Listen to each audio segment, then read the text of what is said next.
जिल्ह्यात सर्वाधिक चर्चेत असलेल्या नगर मनमाड महामार्गाचे काम आता वेगाने सुरू आहे। रात्रंदिवस हे काम सुरू आहे।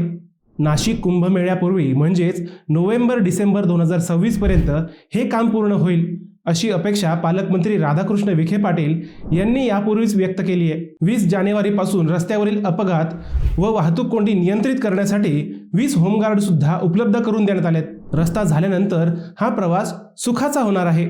परंतु 3 दिवसांपूर्वी याच रस्ता कामात तयार करण्यात येणाऱ्या भूमिगत गटाराबाबत काही व्यापाऱ्यांनी तक्रारी केल्या।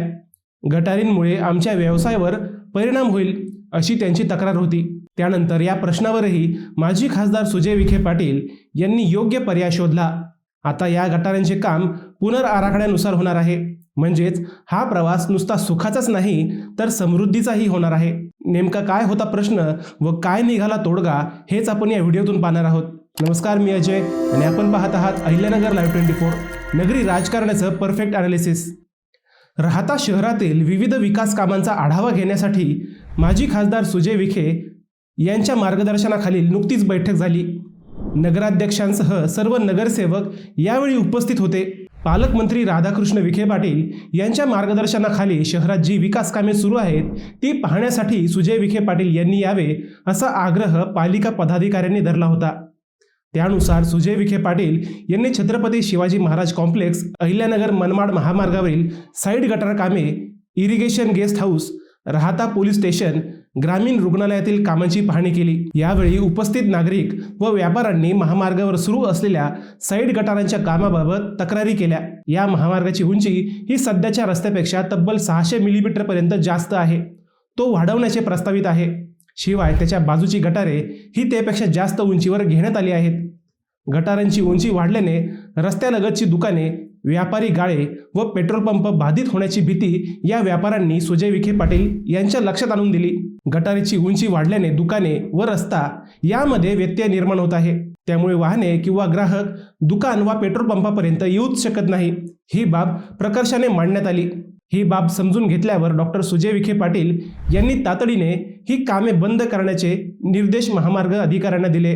रस्त्याची उंची ही 600 मिलीमीटरपेक्षा 300 मिलीमीटर घेऊन गटारासंदर्भात सुधारित आराखडा तयार करा असे आदेश डॉक्टर सुजय विखे पाटील यांनी अधिकाऱ्यांना दिले। त्यासाठी जमिनीखाली आवश्यक खोदकाम करून गटारे करण्याच्या सूचनाही देण्यात आल्या। या सुधारित आराखड्यामुळे पावसाळ्यात या गटारांना पाणी साठणार नाही व महामार्गाच्या कडेला असलेल्या व्यावसायिकांना व्यवसायही करता येईल।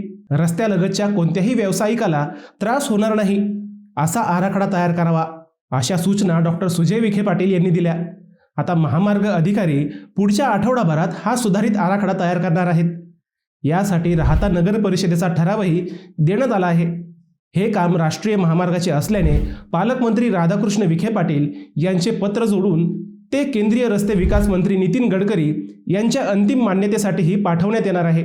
विशेष म्हणजे हा बदल फक्त राहत्यापुरता मर्यादित नसून थेट सावळी विहीरपर्यंत हा बदल करण्यात येणार आहे। त्यामुळे राहता शिर्डी परिसरातील सर्व व्यावसायिकांना यामुळे दिलासा मिळणार आहे। राहता आणि शिर्डीचा अगदी बारकाईने विकास सुरू असल्याचे या प्रकरणातून दिसले। अगदी छोट्या छोट्या व्यावसायिकांचाही विचार विकास कामात होतो हे पुन्हा एकदा दिसले। आता नव्या आराखड्यानुसार साईड गटारांचे काम होणार आहे। डॉक्टर सुजय विखे पाटलांनी नुसती महामार्गाचीच पाहणी केली नाही तर 6 महिन्यांपासून सुरू असलेल्या राहता पोलीस स्टेशनच्या इमारत कामाची पाहणीही केली। ग्रामीण रुग्णालयासाठी इरिगेशनकडून 20 गुंठे जागा उपलब्ध करून देण्यात आली।